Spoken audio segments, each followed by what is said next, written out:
On this episode of View the Right Thing, we ask you to remember the 3 rules. Never get them wet, never expose them to light, and never, ever feed them after midnight. These rules not only apply to Wes and Steve, but to the creatures in the namesake of their first feature discussion, Gremlins. Gremlins, huh? Little monsters. Right. Hundreds of them. Well, I don't know, maybe thousands. Billy, what are these things? Where do they come from? But in a few hours, you can have a major disaster on your hands. Then the boys pack their bags and head to Finland to find out the dark truth behind the story of Santa Claus and the cult hit Rare Exports. We have Santa Claus. Santa is going to find out who's naughty or nice. But first, there are 2 viewsters we need to shout out to. They'll know who they are. We wanted to let you know we've got a lot of love for you. You are 2 of the nicest people we've come to know, and while nothing we can say in a podcast can heal this wound, know that we hurt for you and are thinking about you. Thank you for being such great human beings. And now, the second special holiday edition of View the Right Thing. Let's all go to the lobby. Let's all go to the lobby. Let's all go to the lobby to get ourselves a treat. Welcome back to another episode of Indiana Jaws. Never, ever, ever gonna stop. You didn't on the last episode. I did. Remember, I sang. Oh, that's right. I sang it. Well, at least you didn't sing it this time, so there's that. I'm just kidding. You can sing whenever you want. Buddy. Chestnuts roasting on an Indiana Jaws. Oh, yeah, an open shark's maw. Great whites nipping at your toes. Great. So it's only been a week. Yeah. And, a short week. Yeah, really, really, really. If only you knew. I feel like not only has this month gone by fast, this whole year's gone by fast. Well, it's because we've been having so much fun on View the Right Thing. That's true. That part's true. Well, we should celebrate. I don't suppose you've seen anything new in the theater since the last time we spoke. Since Krampus? No. Me neither. But yeah. We are recording this before The Force Awakens comes out. Oh my gosh, what was that? I think Desi just sneezed in the other room. Oh, sounded like a startle. Yeah, no, it was a sneeze. Okay, God bless you.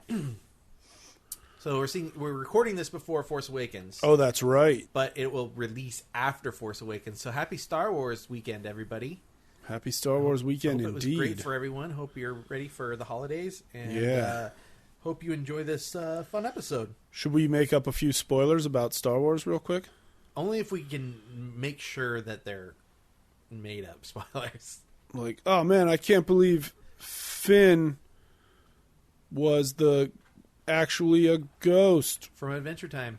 From Adventure Time. I can't believe C-3PO fell in love with the Sarlacc. The Sarlacc. Oh, man. Oh, what about the scene where that girl with the big bow staff rips her face off and she's Jar Jar? That was pretty crazy. What did you think about the moment when Lando Calrissian touched the butt of a tauntaun? No. I thought, Calrissian, it almost rhymes with veterinarian, so he's clearly the right guy for the job. Yeah, that tauntaun noise. I love it. It makes me want a tauntaun. Aw. Much rather have a tauntaun than Walt. Oh, look at his ears. Look how his ears pricked up. Oh, my gosh. All right, so we saw Star Wars. It was cool. Yeah. So then I guess we could just jump into the movies that were... Yeah, let's do it, man. Discussing... all the viewsters they know what movies we're about to talk about. I just remembered we should say thank you to a different Finn. Oh yeah, Jared Finn. Jared Finn, thank you for having us on your YouTube web series. It's the second time I've been on there. It was my first time, but we had a lot of fun talking about holiday movies. And I popped my Jerry. Yeah. So Steve's making a pretty uncomfortable face right now. Stop it! I can't look at you when you're doing that. So you won't stop. It's like the world's worst poker face. It's like a grimace, but kind of happy. It's like a happy grimace. I don't... Stop it. He's opening his mouth slowly. Oh, I'll stop. Turned into sleepaway camp at the end there. Cool. So thank you to Jared Finn for having us on your show. We had a lot of fun. We'd love to do it again. It's a fun time. Yeah, I had a good time. Sorry that we made it so long, but that's just how we roll at View the Right Thing. We're a couple of guys with a lot on our minds. Yep. And a couple of guys with a lot on our minds. Yeah. If you know what I mean. Yeah. Should we talk about... Which one should we talk about first? Let's talk about Gremlins. Yeah.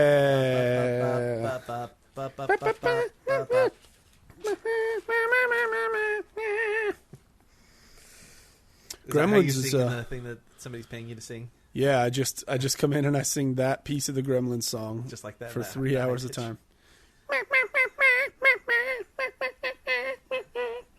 Now do the Mogwai song. Mogwai song is oh dang it, I lost the melody of it. Right? Yeah, if you but he goes, it's not the same. Oh, see, you're upsetting Walt. Don't upset Walt. Walt's trying to sing too. He sounded close. pretty good. Yeah, it was pretty close. I think something was in the hall. I don't think so. Walt knows to expect a bunch of weird sounds out of me.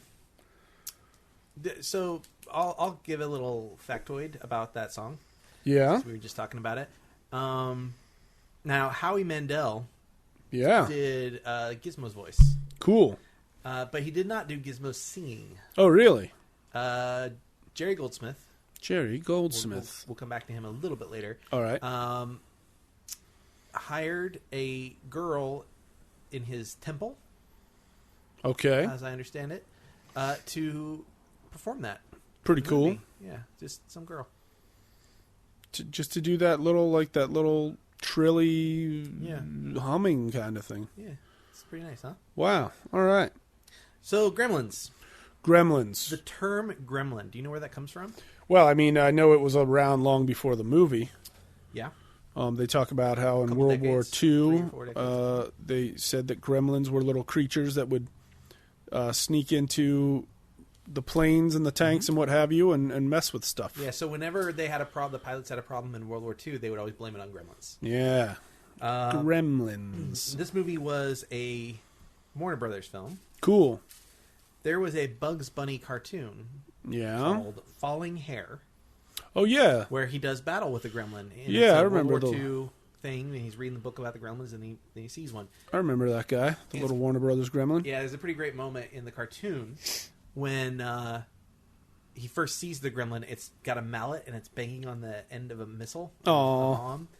And Bugs is like, what's up, Doc? And then the gremlin's like, if you hit it just right, it will explode, something like that. Oh, no. And he's like, let me try. And so he takes the mallet, and he takes this biggest wind-up where he spins and twists his body all the way around. And then he spins back, and right before he hits it, he stops, and he looks at the camera, and he screams, "What am I doing?" It's pretty great. Good old Bugs. Yeah. And that was great. He gets all exasperated. But he with that gremlin. Manages to not blow up the bomb, at least, Correct. right? Thank you, Bugs. Thank you, Bugs. So this movie was written by Home Alone director Chris Columbus. Cool. And directed by Joe Dante of The Inner Space Burbs. fame. Oh, yeah. The Burbs. Inner Space, like you said. Matinee. The Howling. He did a great, one of my favorite Twilight Zone the movie segments. Which one? Well, we'll get there because that's going to come up in an interesting way. He's also got a new movie on Netflix right now. What's it called? Burying the X with Anton Yelchin. Oh, was that? And Alexandra Daddario. Or Daddario. I don't know. I guess Daddario sounds more Italian. She's going to do that Alexandra to San Andreas. Oh, really? Yeah. I'll be there opening day if Alexandra Daddario's in it. So he wrote this supposedly in college. All right.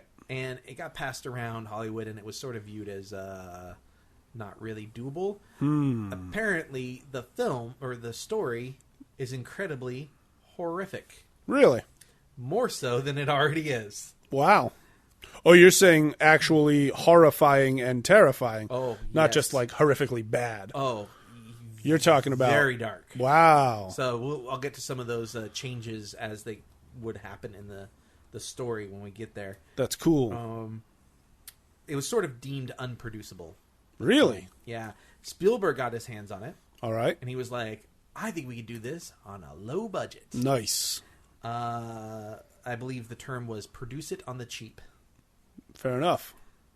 Eventually, however, everyone realized how difficult it would be because they needed like all these special effects puppets and stuff. Yeah. So A lot of them. cost about $11 million to make, which is actually still pretty low, but not on the cheap. Yeah, I mean, we're talking about this was made, roughly 6-ish years after Star Wars. Sure. So Star Wars was like 10 million? So for this to be made for 11 million, that's not exactly on the cheap. No. Not exactly. But you know what? It was worth it. Yeah. Every penny is on that screen. So Rand Peltzer, Yeah, inventor, played by Hoyt Axton. traveling man. Now Hoyt Axton is a singer, right? I believe he was a country singer, if I'm not mistaken. Didn't he write a bunch of Elvis's songs?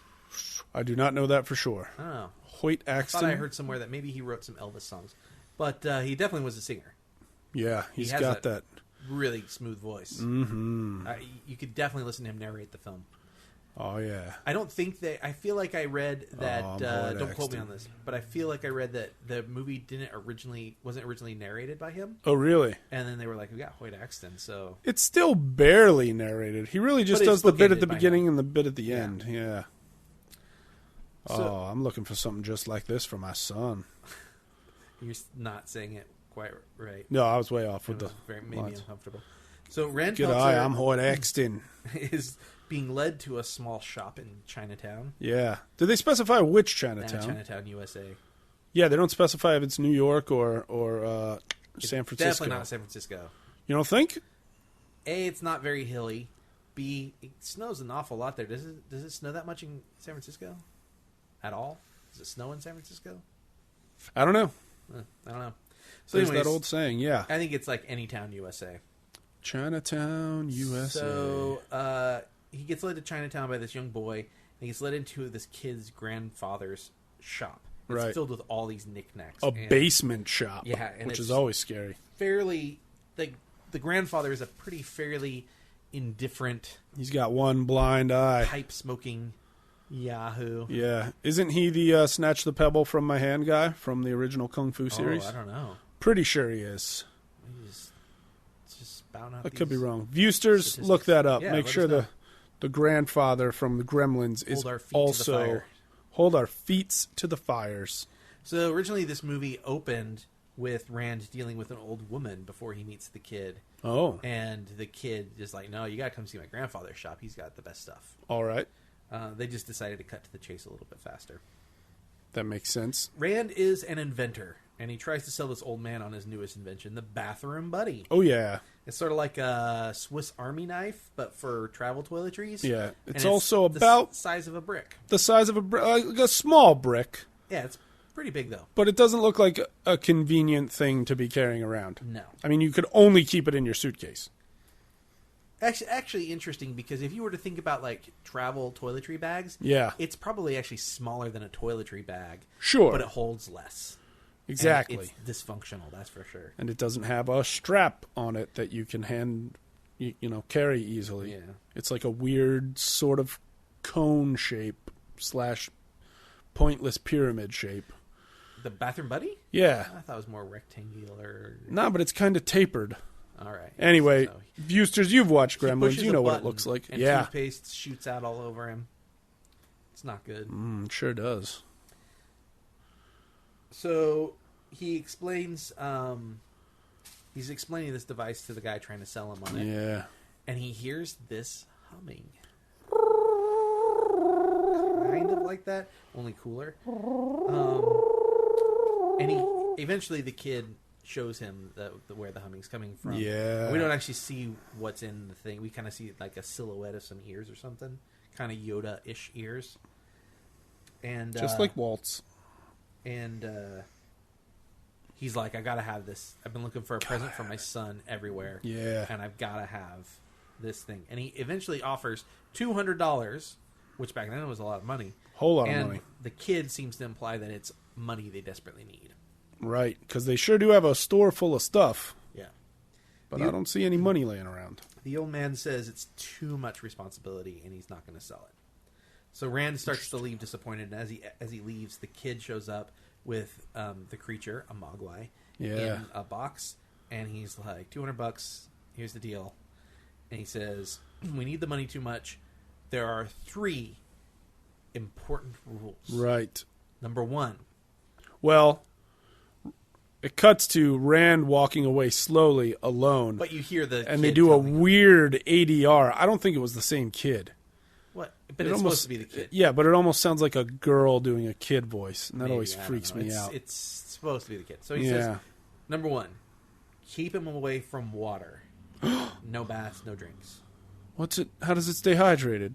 Well, I'll They I'll never tell you in a explain. second. They never explain. They explain in a comic strip, and I'll tell you in a minute. Interesting. Number 2, no bright lights, especially the sun. The sun will kill him. No. Number 3, the most important, never, no matter how much he might beg, never feed him after midnight. So let's address this water thing. It's water specifically, not things that have water in it. That's good to know. So milk, juice, things like that. They do drink beer at one point. They do drink beer. And apparently in the comic strip, they show there's a scene where Billy accidentally spills juice on him and it doesn't affect him.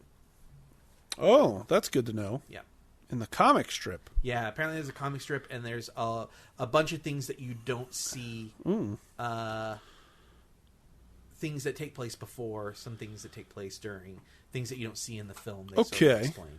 All right. So, yeah, I thought that was interesting. So as long as it's not specifically water, they're fine. Yep. That's good to know. Yep. So they could drink iced tea with us. Yep. All right. Yep. Little gizmo and some tea. Feeling better now.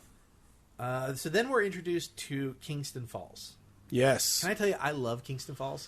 I mean, it seems like a really charming It place. seems like a really great place to live. Part of it looks real familiar. Yeah.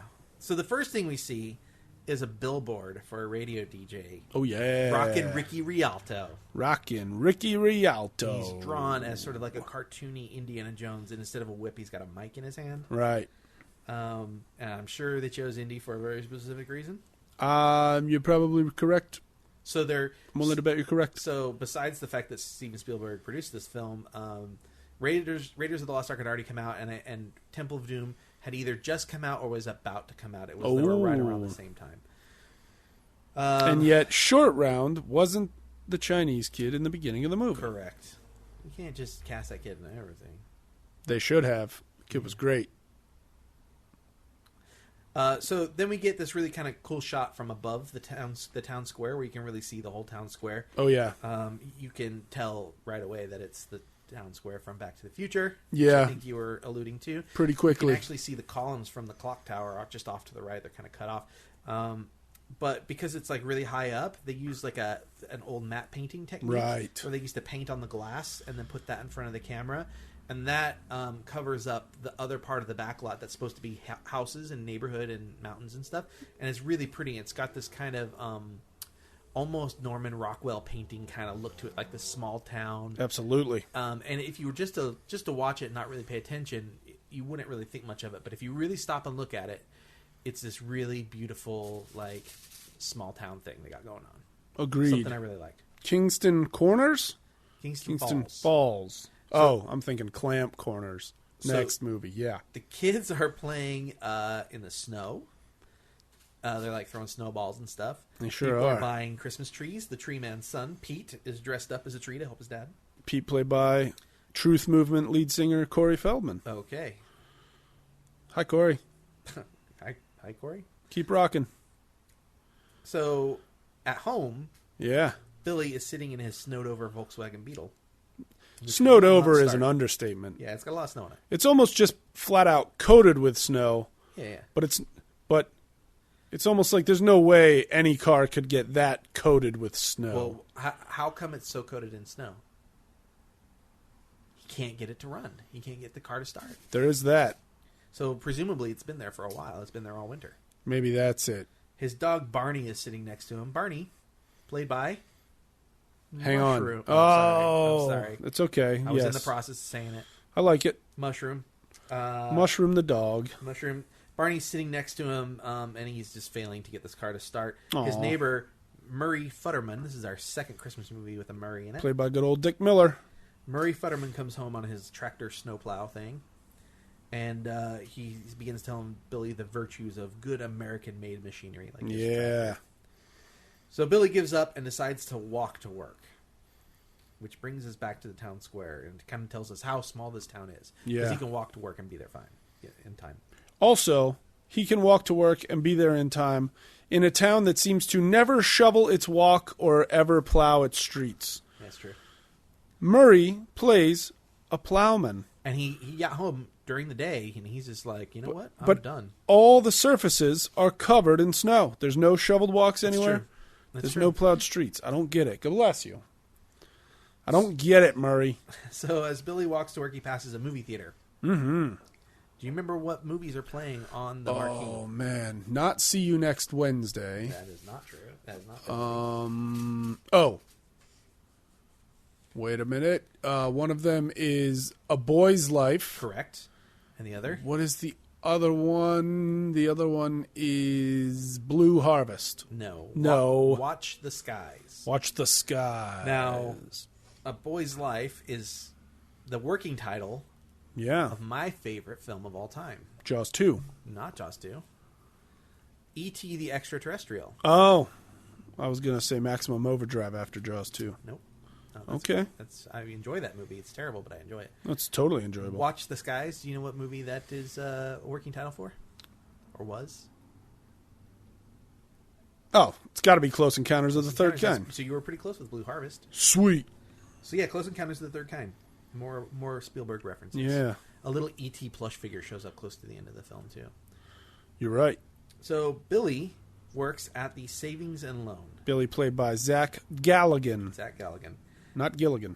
So he goes in, takes his dog in, secretly ties the dog up under his window desk. He's a teller. That's always bothered me. And we see he's got kind of a streak of his father in him. He puts his nameplate up on the desk. Did you see that? When he puts it up there, his name is upside down. Yeah. And then he kind of hastily poorly clips his bow tie on. Yeah. I think it's sort of this reference that his father is a little bit of a mess, and so he is too. Makes sense. Now there's a beautiful girl there Boy, is there. named Kate. Played by You tell me. Phoebe Kate. Phoebe Cates. And she comes over to have Billy help her with an issue that they kind of clear up quickly. From Fast Times? Okay. And That scene? Yeah. The scene from Fast Times. Yeah. Okay. I'm on to you. Making sure the viewsters know what's up. So it's really clear that Billy and Kate have a thing for each other. It hasn't developed into anything yet, but it's clear that they have eyes for each It's other. a work crush. They're a bit of an early '80s Jim and Pam. Yeah, kind of. Got a little of that going on. So outside, the rich and pissy Mrs. Dick Oh Deagle no! stomps her way towards the savings and loan. She's carrying the head of a broken snowman lawn decoration. Yeah, which she claims is from Hungary or Austria, I don't know, it's just- somewhere over she's in that made for zone. some And it's stupid like, thing. why would you buy a decorative snowman from across the ocean? Right. So people keep getting in her way, and she kind of shoves them, and it's really apparent that she's rich and powerful, and she holds people's lives in her hands. She owns the woman- bank. Yeah, there's a woman who is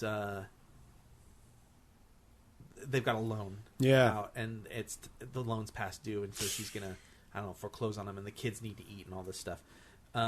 Reaganomics, ladies and gentlemen. Welcome back to the '80s.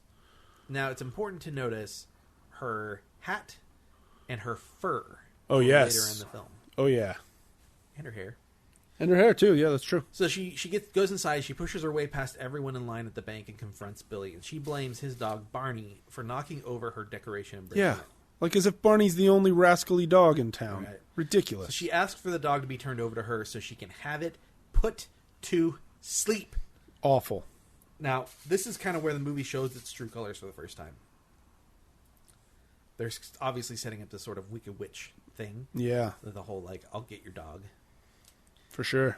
But the length in which she sort of discusses her plan and the joy in which she takes in thinking about this dog being murdered, Yeah. really sets kind of this evil tone. For sure. And it makes us not like her, which is great. She's an evil woman. Now, the dog doesn't like this talk and Billy getting threatened. So he unties himself. Yeah. Go mushroom. Go mushroom. Jumps up on the counter and jumps at Mrs. Deagle. And she falls down, drops it, and shatters the snowman head. Good. And the dog's like biting her like sleeve. And they pull the dog off her, and she makes this big to-do about how weak her heart is and whatnot. And Billy gets scolded by the bank manager and the assistant manager, Gerald. Yeah. By the honorary Judge Reinhold. Also in. Oh, I mean the honorable Judge Reinhold. Who was also in? Also in. Phoebe Cates. Oh, yeah. Also in Fast Times at Ridgemont High. Yep. Good old Brad. Doesn't anybody knock? That was my Judge Reinhold. That's good. That's pretty good. Hey, watch vice versa. I'm Judge. I liked, you hate Mrs. Deagle, but I loved her performance. Well, as absolutely. Mrs. Deagle. She's really great. And there's this really cool like moment where she turns really quickly from vengeance to sympathy, like looking for sympathy. And she looks at the dog and she goes, "I'll get you when you least expect it." Ooh. And she goes, "Oh, my heart." It's so great, like how she like kind of flutters that. Yeah. She's like, "Oh, my heart, it hurts." You know. The actress is great. Yeah, the she's character really great. is a monster. So that night after work, Billy is at the local bar. Oh, yeah? Dory's? I feel like it was called Dory's. Yep, Dory's Irish pub or something. Yep. I don't know. And he's drinking a beer and drawing cartoons of Mrs. Deagle as a dragon. And there's another man there complimenting him his work. Do you know who that was? Wasn't it back to Murray the neighbor? It was not Murray. You're going to love this, because we were wondering where he was in this film. Who was it? The man complimenting him on his cartoon work is none other than Chuck Jones of Looney Tunes fame. Oh, that's right. We saw his name in the credits, and we were like, where is he? Yeah. And it turns out he's the guy who's complimenting Billy's cartoon. Oh, that's great. Yeah. Way to go, Chuck Jones. Now, Billy's coworker, Gerald, the assistant manager, comes in to talk to Billy and to show him why he's so successful. Yeah. And that Billy will amount to nothing like his father because he's a screw-up. Who, what a dummy, taking care of his family. Yeah. I think he even refers to him as Mr. Clip-On at one point, too, which is pretty rude, Gerald. Then we find out that Kate works there. Yeah, for free. At night. Sadly. She volunteers her time to help Dory out for the holidays. So Gerald tries to get Kate to come over to his place. He's like, "Have you seen my new place?" And she's like, "I haven't seen your old place." Doesn't he say something about like a new hi-fi or a new VCR or something like that? I don't remember. He mentions some piece of equipment that's just like, psh, look at me. That's enough, I'm Gerald. fancy. Yeah. Anyway, so she basically shuts him down. Billy smiles at this. Oh, yeah. Now, Billy arrives home, and when he shuts the door, what happens every time someone shuts the door there? A decorative sword falls off the wall. It's the first of many times. I like these kind of repeating gags. We talked about it in Home Alone with the lawn jockey thing. Yeah. I like the sword thing as well. Billy meets up with his mom in the kitchen and tries to help her out by using one of his dad's inventions. It's Oh, like a boy. little egg cracker with like a little chicken piece on it. It does not go well. Nope. And it kind of underscores the previous scene with Gerald, this idea that his dad's kind of a screw-up. Yeah. It worked fine for the first couple of weeks. So Rand comes home, and of course he has to put the sword back on the wall. Yeah. And he has a present for Billy that he has to open right now. Yeah, this one can't wait till Christmas. It's kind of funny when he gives him the wrapped box, because Billy shakes it. What is it? It's a birdcage, and he shakes it, and he's like, "No, shake it." So Billy meets Gizmo, and they love each other immediately. They sure do, because Gizmo's a little love bug. Yeah. He comes from a place of love in all things that he does. Yep. So, and the dog's very curious about Gizmo. Now, Billy's mom decides she wants to take a picture. She opens up the flash, and when the flash goes off, it hurts and frightens Gizmo, and he like lurches into Rand's arms and buries himself in there. And then that's when Rand tells them the 3 important rules. Which are? Keep them out of bright light and especially sunlight. No water. No water of any kind, not even to drink. Don't feed them after midnight. Never feed them after midnight. Now, when the little Gizmo is there, they do a couple of close-up shots on his head. Yeah. They built a giant Gizmo head specifically for that because the smaller ones couldn't express the way that they wanted to. Oh, that's cool. And so with the ears, it was about 2 feet wide. With the ears, it was about 3 feet. The ears added about another 6 inches on each side. Wow. Yeah. Kind of cool. Very cool. Now, upstairs in Billy's room, he and Gizmo are playing with a little keyboard, like a little Casio keyboard. Yeah. And Gizmo sings his theme for Billy for the first time. And you can see the dog on the bed is kind of jealous that there's a new pet in the house. Yeah, it's pretty adorable. Yeah. So the next day, Billy goes downstairs and tries to make some juice.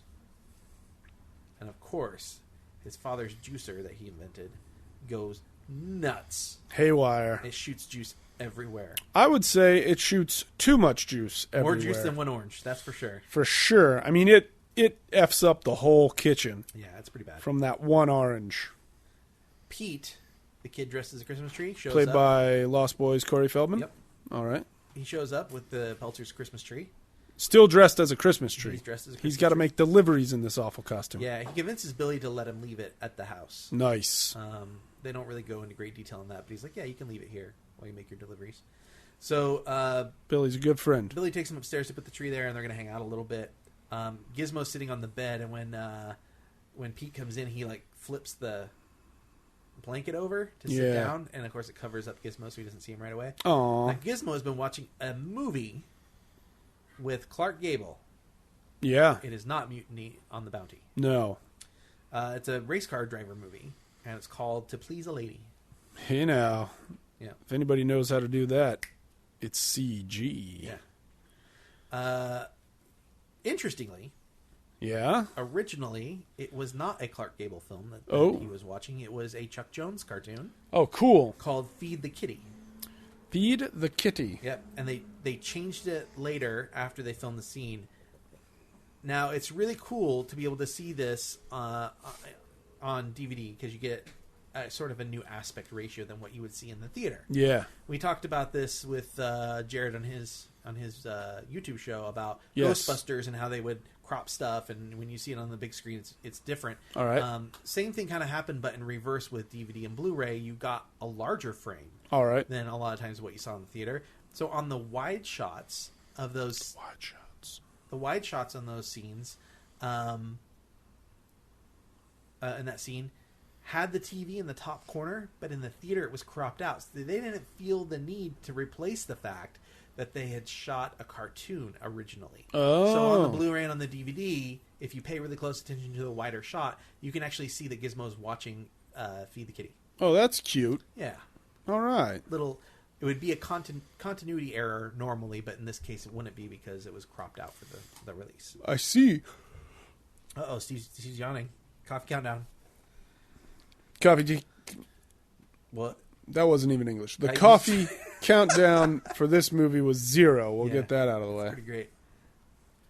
So, So Pete then gets to meet Gizmo, and Billy takes him over to his desk to show him Gizmo singing. Aww. And Pete's like, hey, can I hold him? And he's like, yeah, of course. And when Pete reaches over, he knocks a jar full of water over.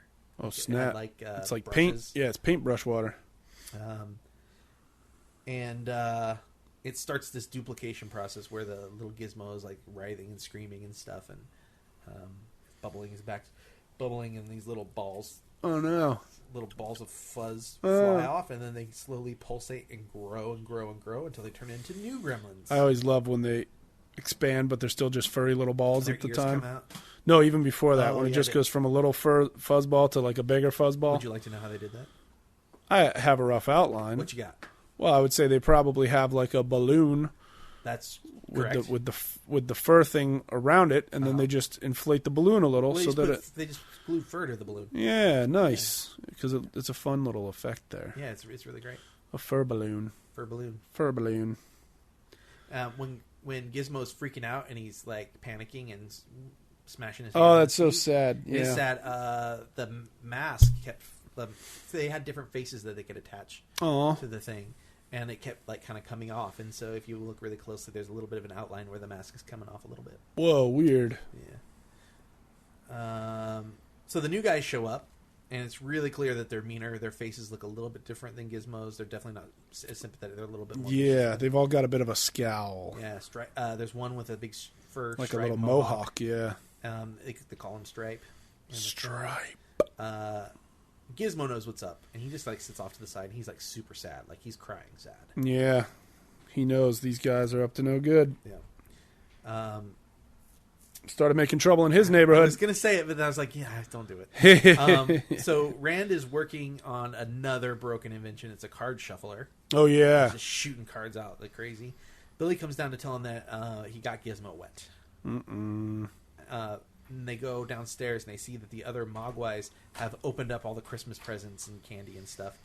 We missed something about the multiplication scene in Billy's room. Yeah, what's that? Pete asks, "Hey man, can I have one of these now?" Right? And then Billy's like, "No, that's probably not a good idea." And then Pete gets real hurt, and he just goes over to Billy's bed and starts reading a comic, and he's just like, "Yo, whatever, man. It's cool. It's real neat. Yeah, cool." Now that he should have let Pete have one. The scene, I can't remember if it's the close up of him singing or when he's freaking out and the things are popping off of him. Yeah. But one of those scenes is the larger Gizmo, and so there's comic books strewn all over the desk. Yeah. They had to blow up and make giant-sized comics specifically for that to make it look balanced. Oh, that's cool. Yeah. Real cool. I wonder if those giant comics are laying around in a prop shop anywhere. Probably not. It's been 30 years. So they go downstairs and they see the Mogwais have opened up all the Christmas presents, and they're eating candy and tooting horns and running things, and the dog's miserable. Yeah. And they just, like, one spits this nasty yellow-brown liquid, almost like chaw. Yeah. He spits at the dog. Aw. Those jerks. Yeah. At night, there's a noise. Oh, that boy. wakes Billy up. Oh, no. And you see it. Gizmo's in the bed with Billy.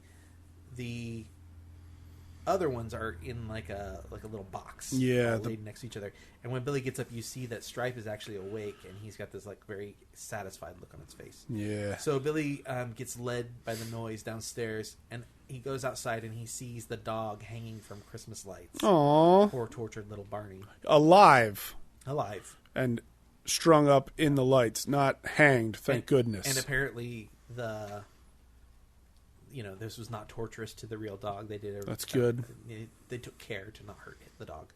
That's good. Now, Billy thinks it was Mrs. Deagle because she said she was going to get him when he least expected it. Yup. But we know better. Right. So Billy shows up at the middle school to show the Mogwai to a science teacher that he knows. Mr. Hatton? Mr. Teacher. I forget what his last name was. Well, they duplicate the new Mogwai with one drop of water, one little ball pops out, and the teacher's like, "Hey, can I hold on to this one?" For science. For science. Yeah. And Billy's like, "Sure." So again, Billy lets the science teacher keep one, but still won't let Pete have one. He's an adult. Whatever. Pete's his best friend. We don't know his best Pete's friend. his... Pete's some little kid in the town. He comes over and hangs out all the time. Billy is over 21. Well, yeah, we know that. And for Pete some is reason, in middle school. For some reason, the only friend of Billy's we meet Other is than Kate? I would say Pete's probably in high school. Middle school because they show the Oh, is it a junior high? And it says middle school on it. Oh, I thought for sure it was a high school. No. Yikes. Yeah. It's real messed up then. They shouldn't be hanging out that much. I mean, you kind of understand. Like, when I was a little kid, I hung out with older kids like, it was like a little nuisance. You know? I don't know. Anyways. I don't approve.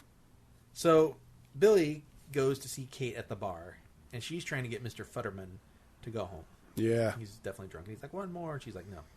So, they get him to his snowplow, and he looks at it, and that's when he tells about the Gremlins. Yeah, he just starts going how on. They messed up the planes during the war, and how foreigners will plant Gremlins in their products to sell in their machinery, and then they send that machinery to the U.S. Oh, no.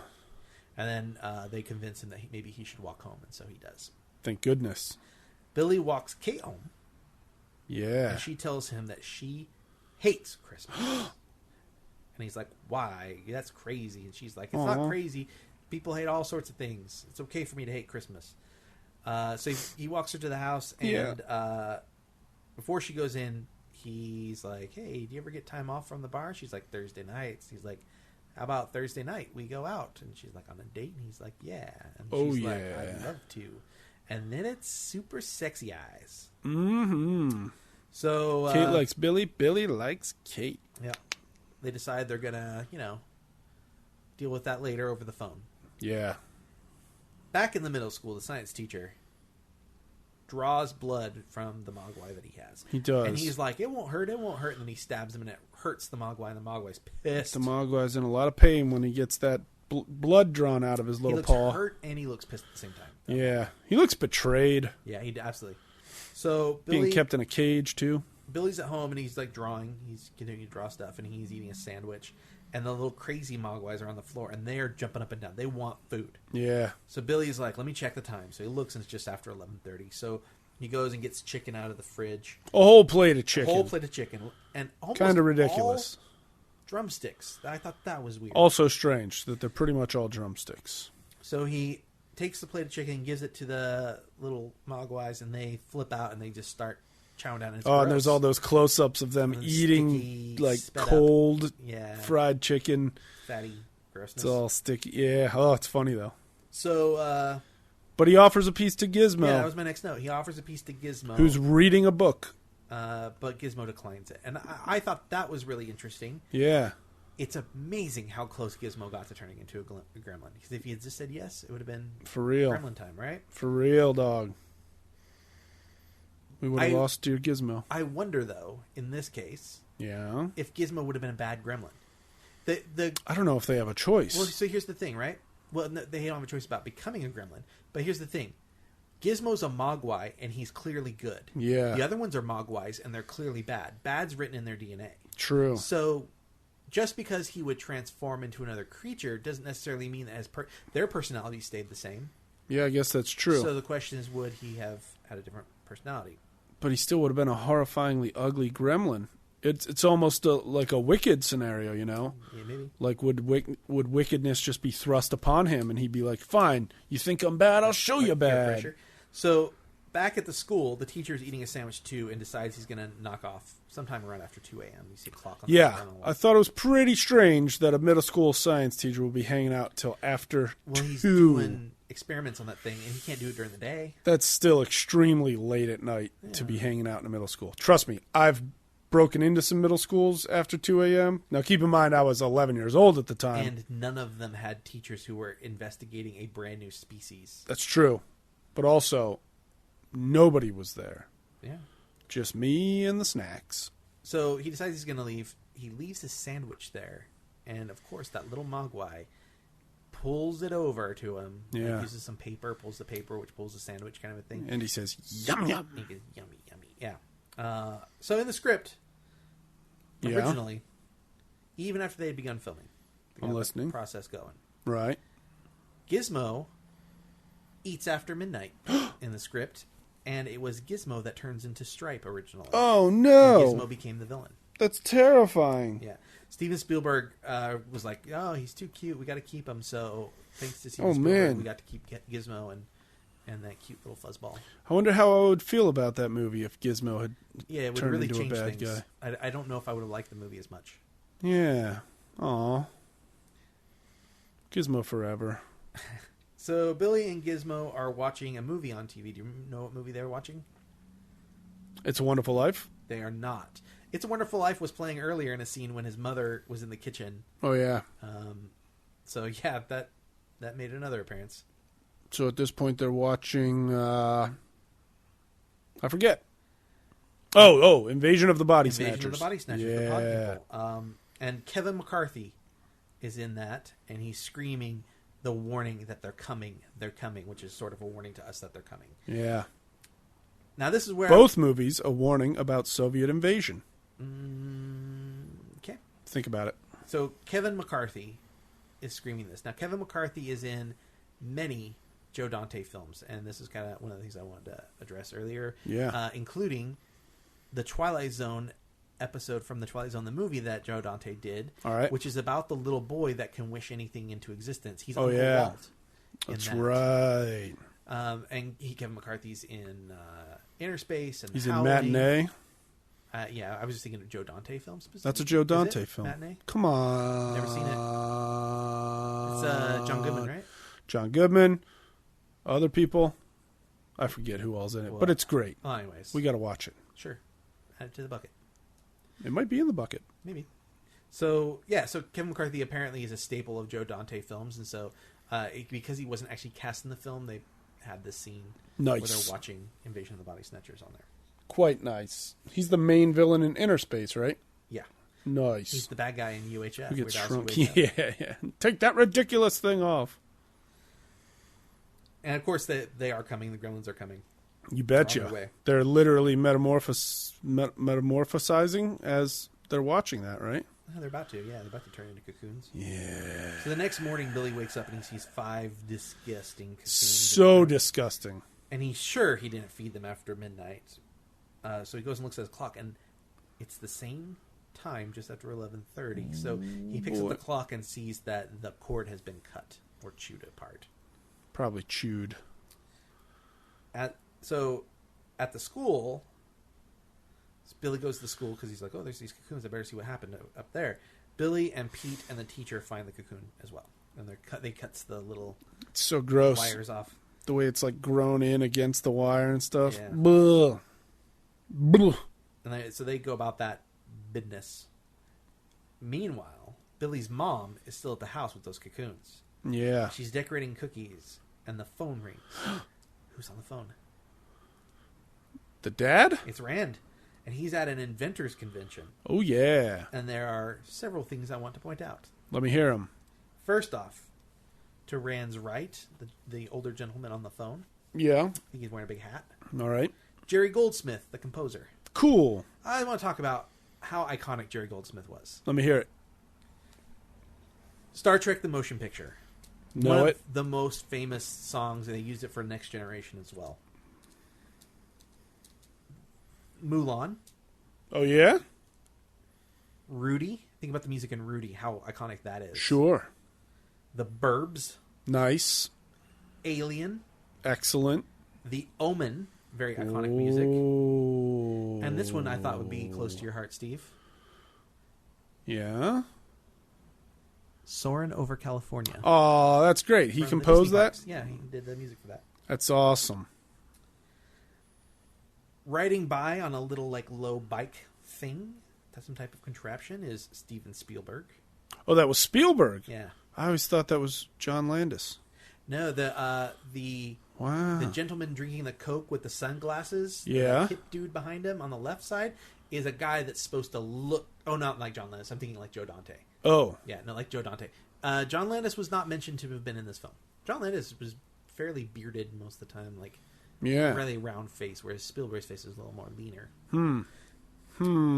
Then the thing that we noticed that I think was one of my favorite things as an adult now. The DeLorean from Back to the Future. Not the DeLorean. It was the time machine from the Time Machine from the H.G. Wells Time Machine. Oh, yes. With the big With wheel. the big wheel. They had it on Big Bang Theory too.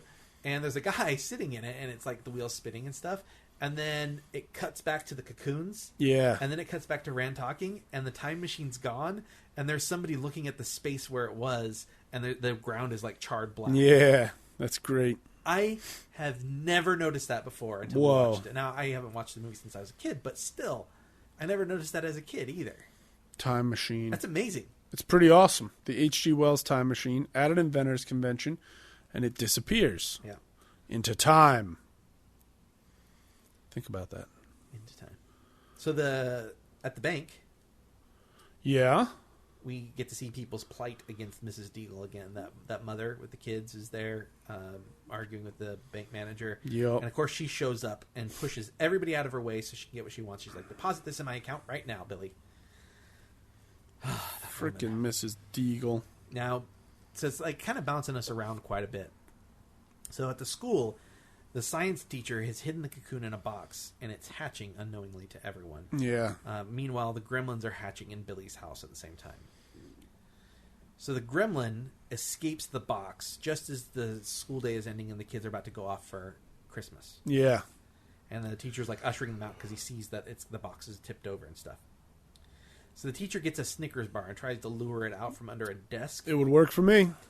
And the gremlin's like, yum, yum. And he grabs it, and then he grabs the guy and the teacher, and the teacher's like, and then it cuts away. Scary. Billy gets to the school, and he finds the teacher dead with a syringe stuck in his butt. Now, going back to the horrific things that the movie used to demonstrate. Yeah. They actually shot this, and then Steven Spielberg told them they needed to switch it up.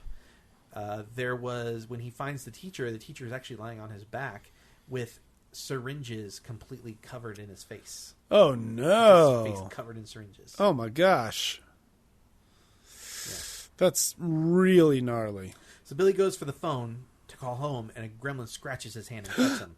Oh, no. At home, poor little Gizmo is being tortured. Yeah. He's being held up on a dartboard with some phone cord.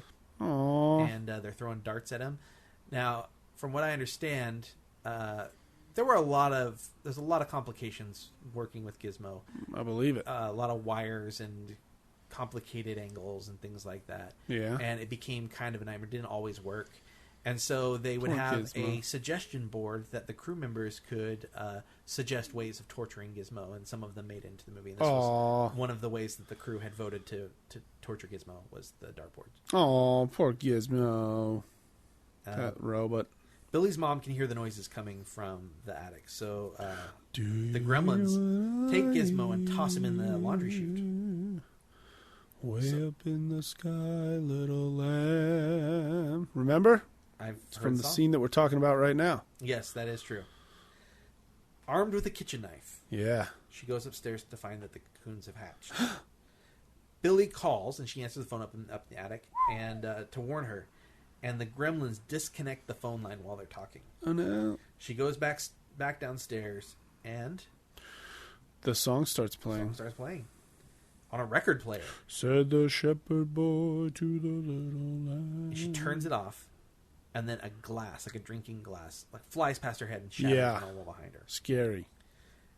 She makes her way into the kitchen, and there's a gremlin eating the head off of one of the cookies she's been decorating, and then he sees the blender. Yeah. And there's something inside the blender bowl. Some sort of weird mixing bowl thing. Yeah. But it's also a blender. It's weird. Yeah, it's like a bowl with a blender in it, which seems like a really messy appliance to have. And we're about to find out why.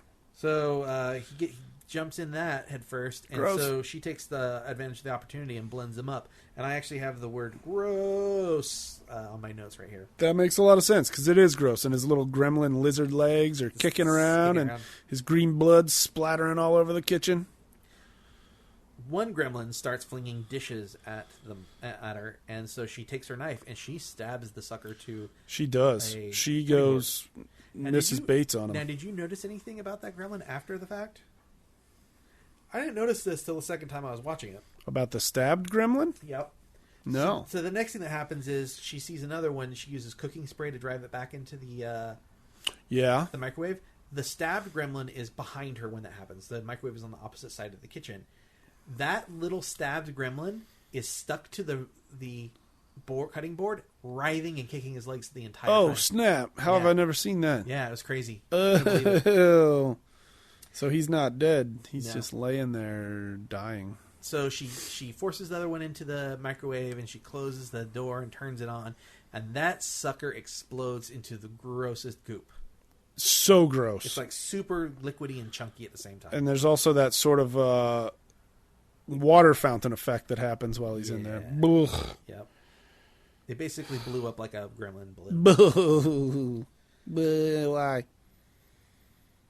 Make it stop. So she hears something in the living room, so she goes in there. She sees something wriggling in the stocking, and she takes a swipe with her knife and cuts it down, and the toy falls out. Toy robot! And she kind of takes a deep breath and backs up, and behind her is the tree. Yeah. And that's when we notice two of the red lights on the tree aren't really lights. Glowing gremlin eyes. And so the tree falls down on her. I just want to point out, this movie starts off with one Mogwai who turns into 6 Mogwai, 5 of those Mogwai turn into gremlins, and Mom, in 10 minutes, has already killed 3 of them. Yeah, I'm about to kill another. Pretty good, Well, she Mom. doesn't kill this other one, but... Pretty good ratio, Mom. So the tree falls down on her, and the gremlin starts using tinsel to strangle her. Yeah.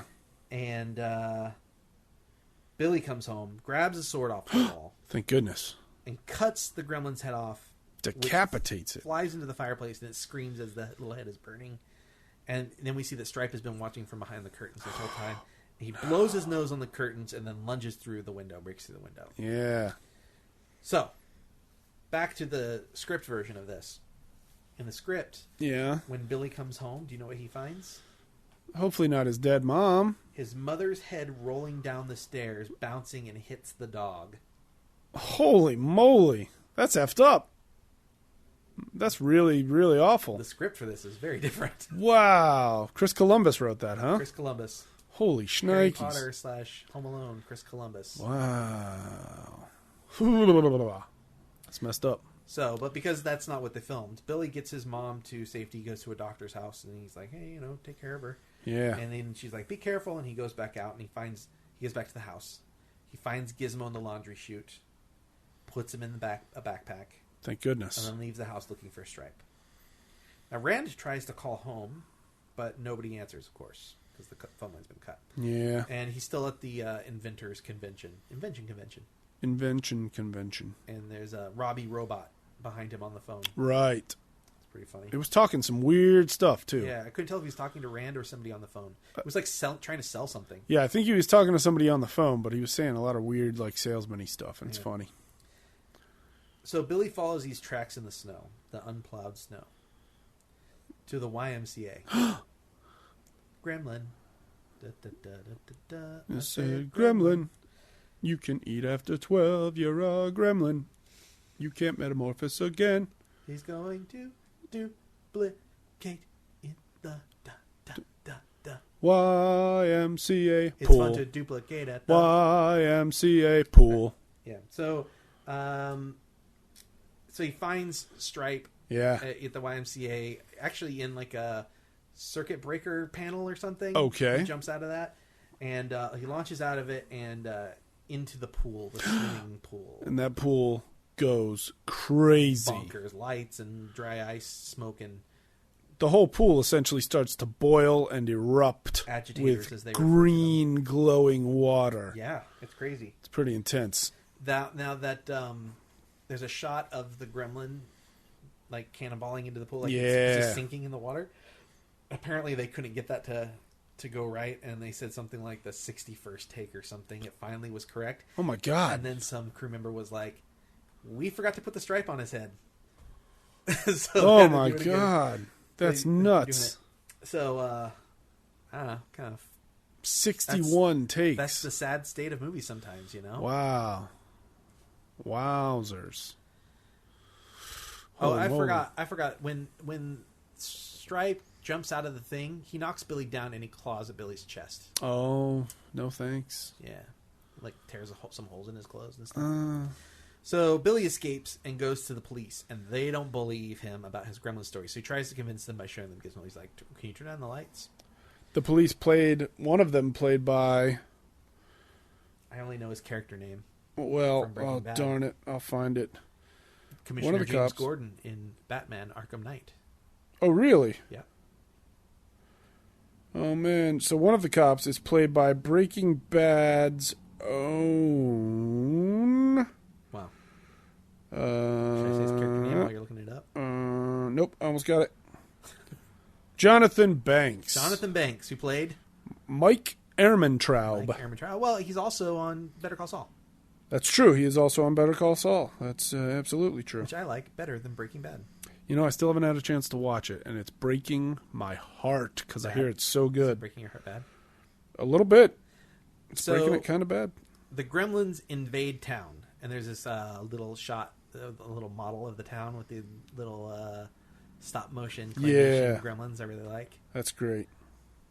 The Futtermans. So this is where kind of chaos happens, and I try to just kind of whip through it here. So the Futtermans are watching TV and decorating, and the TV goes out because the Gremlins are messing with the antenna. Yeah. Mr. Futterman goes out to see what's going on, and the snow plow starts up and starts driving at him, and he runs in the house, and the snow plow goes straight through the wall. Smashes right in. Yeah. American made, baby. Kills the Futtermans. We have to assume. Now, I can't remember if it was this scene or if it was another one, but there's actually a scene, I think it might be earlier in the film, where in the background there is an AMC Gremlin. The little I really don't remember. The car is in the background. Yeah. And the logo for the car looks kind of like the Gremlins with their ears. Oh, really? Yeah. I don't know that I've ever seen a Gremlin with its logo before. All right, well, Looking it up. Look it up. Okay. So they're dead. Yeah. Preacher comes out of the church. Totes dead. He goes to mail something, and every time he puts the letters in, they spit back out at him. This other guy comes up, and he's like, yeah, I got some stuff to mail, some last-minute things.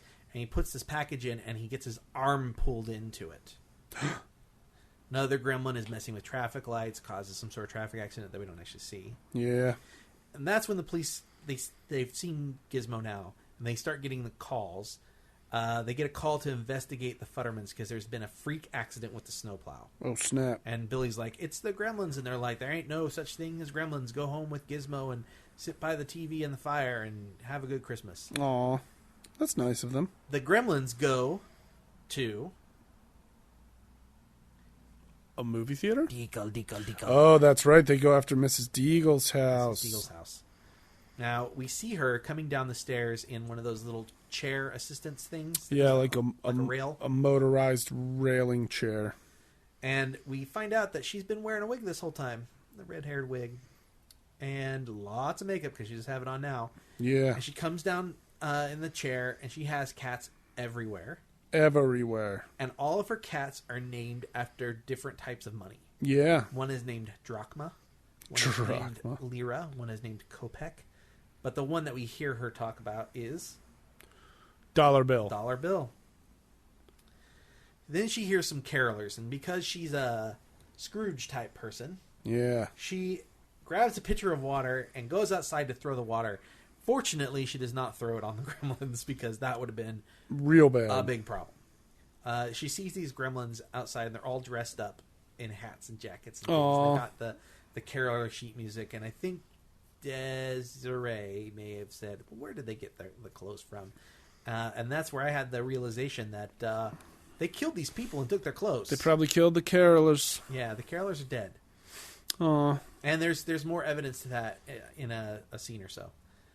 Okay. So she freaks out because she sees these little things and runs back in and gets in her chair to go upstairs. And we see, just as she's coming in, that Stripe, I believe, was in there futzing with the wires. That's what he likes to do. She gets in her chair and it launches her up the stairs at high speed, out a window, into the street in front of the cops that are driving by, killing her.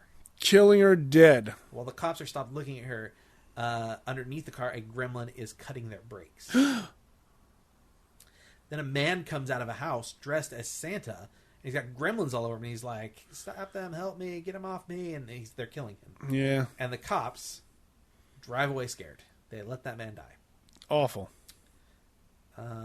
Quite awful. Yes. Meanwhile, Pete, middle school kid? yeah, is fighting gremlins off out his window. He's shooting slingshots at them. They're hanging on wires. He cuts the wires with scissors, and they go swinging away. An electrical wire. Yeah, like Christmas lights. It was a pretty bad idea Yeah, to it was cut bad that with the all metal scissors. It worked he out used. okay for Pete. Thankfully. A truck comes barreling out in front of the cop car, and they swerve, and they lose control because they got no brakes. Gremlins cut the brakes, baby. Cop car flips. Oh, no. Cops dead. Die. And I'll tell you how we know they're dead in just a little bit. How? I'll tell you in a little bit. Oh, jeez. So Billy gets in his Volkswagen Bug, and it starts. Miracle of miracles. First time in the whole movie. Yep. He drives to the bar, and on the radio, Pete is trying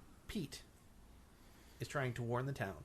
But Rockin' Ricky Rialto thinks it's a prank. He's like, quit it with this War of the Worlds stuff. It's not Halloween. Now, Rand is on his way home to town, and he's trying to get there, and he stops at a gas station to use the phone, and of course he doesn't get through. And he has this kind of funny interaction with the gas station attendant, yeah, who is smoking, and he's like, "Oh, you're a smoker. I got this perfect invention for you." He's like, Rand Peltzer, I make the impossible possible. Yeah, this is a Peltzer brand smokeless ashtray. Mm-hmm.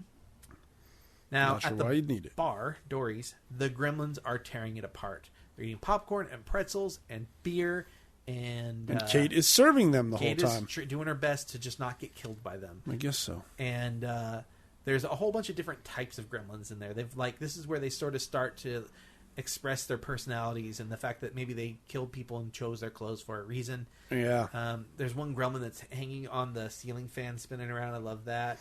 Some gremlins are playing the Star Wars arcade game, that old Vector Graphics game. That's true. Some are playing pool. Stripe is playing poker. Yeah. And he's got his little lady friend gremlin. Mm-hmm. And this is what I want to point out. She is wearing not just makeup. Nope. She is wearing Mrs. Deagle's wig, hat, and fur from earlier in the film, which is why we say you should pay attention to that earlier. She's a Deagle imposter. Deagle imposter, and Stripe likes it. Loves it. Yeah. Deagle.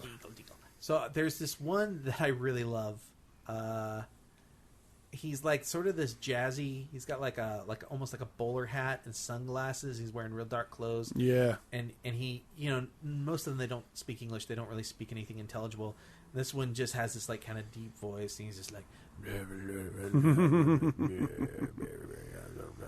and then this all of a sudden you see this squirrel. This little fuzzy squirrel pops up. Is it a squirrel? I don't know, some type of puppet. Some type of weird little puppet. Little woodland creature puppet, and is like, Ooh. and then another one. He's got one on the other hand too. The goofy gremlin with the puppets. Yeah. And the jazz one like smacks him. And You know what that gremlin's name was? what's that?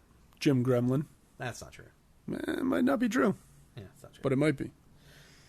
Kate eventually realizes that they don't like light. She's got one gremlin that's got like 4 cigarettes hanging out of his mouth, and she goes to light a match, and it backs away from the match. And she tries again, it keeps backing away. So she grabs a Polaroid camera and takes its picture, and the flash knocks it down. There is a possibility that maybe she is killing them with that light, and I'm not 100% sure. I would think it doesn't kill them because Gizmo didn't die from the flash. Right. But I think it just kind of stuns them and scares them. Filmmakers said that she starts taking these gremlins out. Interesting. So I'm not sure. I'm not sure either, and it seems unlikely. So she keeps taking pictures of the gremlins trying to get her way to the door. Yeah. And they keep falling down. And she gets to the door, and there's one like a ski mask. Oh, right. And he's got a gun. And she tries to take his picture, and she's out of flash. Oh, no. So she like kind of fakes right, fakes left, and then ducks, and it fires the gun. And that's when these bright headlights pull up to the bar and make him fall down. He's like, "Meow." Thank goodness. It's Billy in his VW. Sweet. And he gets out, and he gets her and brings her to the car. Thank goodness. Somebody's got to bring her to the car. So they get back in the car, and the car won't start again. Oh. So like, we got to make a run for it. So they decide to do that, and they make it to the savings and loan. Sweet. Inside, Kate tells Billy the story of why she hates Christmas. Hates it. Do you want to tell the story? I'll tell a very brief version of the story. One day when Kate was just a little girl, it was Christmas Eve. Yep. She and her mom were decorating the tree and waiting for Dad to get home from work. They were getting dinner ready on the table and what have you, putting the finishing touches on the Christmas wrappings. Dad still wasn't home from work. Christmas Day rolled around. Dad wasn't home from work. They couldn't sleep. They couldn't bring themselves to eat. They were terribly worried. A few more days, she said she went over by the fireplace. It's cold. Because it was cold. She went to light a fire and she noticed a smell. A strange smell up high in the fireplace. And when the fireman came over and knocked open the chimney, there was her father, dressed as Santa Claus, his arms full of presents. He'd tried sliding down the chimney on Christmas Eve, broke his neck, which doesn't make any sense, and died instantly. I don't feel that impossible that he slipped and broke his neck, like he got crunched in there. His chimneys are pretty tight areas. If he went Chimneys this way, are such tight areas that most of them could not hold a human being. Fair enough. Also, if he was already down into the chimney, how did he move around enough to break his neck? Maybe one foot didn't. He lost, like he slid, and one foot went up, and his head went this way as his body went that way. I don't know. Maybe. I don't think it's that out of the realm of possibility. I think, if anything, he should have just been stuck in there and starved to death. Yeah, that's also sad. So You're telling me, man. So that's why Kate hates Christmas. her speech is about 50 seconds long. It's not that long of a scene. It feels long. The studio adamantly wanted that scene cut from the film. Wow. And Joe Dante was like, no, you have to leave it in. It's important to me. It's like the only dramatic moment that Phoebe Cates gets That's in the true. whole film. It's important that you leave it in. It's important to the story. And he fought them and fought them and fought them. And they said, here's the deal. We're going to go to Steven. Oh. He's going to be the tiebreaker. Wow. Now, what Joe Dante didn't know was the studio was talking to Steven and saying, we've got to get him to cut it. We've got to get him to cut it. Yeah. So he had his meeting with Steven, and Steven Spielberg said, here's the thing. It's not my favorite scene. Yeah. I don't really like the scene. But it's not my movie. It's your movie. So if you think it needs to be there, then it stays. Wow. Way to go, Spielberg. Even after that, they kept lobbying to Steven Spielberg to get the scene cut from the film. Gee whiz. And so much to the point that they had arranged it upon the go-ahead that the different exhibitions for they send the printout. Yeah. They were ready to tell all the different places to literally cut the scene out of the film. Holy before it shnikes. was shown to moviegoers. Wow. Yeah, I'm glad they didn't cut it. I think it's a great scene. Yeah, it's necessary. Yeah. So they emerge from the bank, and the streets are empty except for cars that are on fire, basically. Uh-oh. And they realize that the Gremlins must be gathering somewhere, and probably all together. Nice. Probably somewhere dark because they don't like the light. Ooh. And they realize it's the movie theater. Yes. Which is now playing Snow White. Do you know why it's playing Snow White? Why is it playing Snow White? Snow White premiered at Christmas time when it came out. Oh, yeah? And it became a tradition for theaters to re-release Snow White at Christmas time. Oh, that's cool. Yeah, so that's why the Gremlins are watching that. When did that tradition end? You know, probably when there was... Probably like right after Gremlins. Yeah, I mean, I remember seeing Snow White in theaters... Me too. As a kid in the 80s, but, you know, the advent of VCRs probably did away with a lot of that re-release stuff. Maybe. And it's kind of like how it used to be that a movie would come out in the theater, and then in a year it would come out on VHS for rent. Yeah. And then 6 months later it would come out to buy. Right. It'd be really expensive. It would cost you like $100 to buy a movie. It's crazy. If you wanted it when it came out for rental. And that was like 6 months to a year after the theatrical release. That was nuts. Those were some nutty days. Yeah. Now it's like they try to keep a movie in the make as much money as they can on the first 2 weekends, and then release it as quickly as they can after that. Yeah. You know, a few months after. So times are a changing. You can say that again. So the Gremlins figure out how to get the reel going, reel 4. Yeah. The hi-ho reel. And they sing along with this thing. And I am a big fan of the Gremlins dancing and singing. It's funny. Hi-ho. Yeah. Because they relate to the dwarves. And this is the scene where you get to learn that the sheriff is dead. Oh, yeah? How so? Because they're wearing the outfits of the people they've killed, and one is wearing the sheriff's hat. Oh, that's true, huh? We also see one wearing a fire helmet. Oh, So they yeah. attack the fire department. Right. We also see one in a surgical mask and cap. Oh, no. So they've attacked the hospital as well. Or a Darn it. veterinarian or something. Something dangerous. Billy and Kate Why, Gremlins? Why? They go backstage and they create a gas leak. Yeah. And at the same time, Stripe is like, hey, I need some candy. So he goes out to the lobby. He doesn't find any candy, really. So Which is weird. Why wouldn't he find candy? I think they've already raided the candy. Oh, that makes a lot more sense.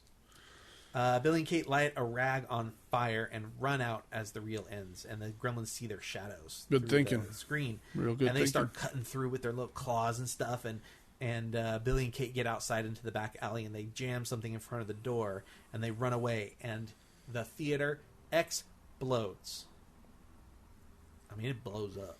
Big time. And, of It's course, kind of a tragic waste of a movie theater. Stripe is across the street Yep. in the candy area of a department store. and sees this and is like, not happy. No. His girlfriend just got blown up. Downright vengeful. Yeah. And they blew up some vintage movie posters in that scene. Very Yeah. sad. They blew up a lot of cool stuff. They actually blew up some actual gremlins Aw. in that scene. Why? So- well, probably for the explosion effects. That's probably why. They follow Stripe into the department store, and the Yeah. final fight is going to ensue, but not before Billy kisses Kate. Oh, yeah. And then Billy grabs a bat. Now, Kate goes searching through the department store, and she finds a control room, and she just starts flipping switches. Crazy Kate. Trying to turn the lights on. Trying to turn lights on, but she also does some negative things as well. That's true. She turns on a fountain. A fountain in the garden department. Correct. Now, in the hardware section, Stripe attacks Billy with some saw blades. Yeah, he does. There's a really cool shot where a saw blade, like, shring, hits like right Yeah. next to Billy's head. You know how they did that? Yeah. They pushed it through the backside Oh. of the wall that he was leaning against. Yikes. Yeah, cool, huh? Scary. Yeah, Because that thing went deep into that wall. I think they probably know. Well, I mean, it went from the other way. I think. I know, but I'm saying in the movie it looks like Oh yeah. Stripe managed to embed that thing Oh yeah. Well, under the halfway wall. into the wall. It's Absolutely. pretty gnarly. Gizmo, meanwhile, strong. takes off, leaves the control room to go and help Billy. Yeah, Billy's his friend. In the sports section, Stripe shoots baseballs out of a pitching machine Oh, and yeah. knocks Billy to the floor. And he starts shooting crossbow bolts at him. Oh, he hits him in the arm too. Hits him in the arm. Shoots him right in the left bicep. Now, as Gizmo is looking around for a way to help, he notices that sunlight is creeping in through the shuttered windows. The Yeah. windows have like those little draw shades. So it's daylight. It's getting to be daylight. Who shows up to help Billy? Who shows up to help Billy? Rand Peltzer. Well, that's not for a little bit.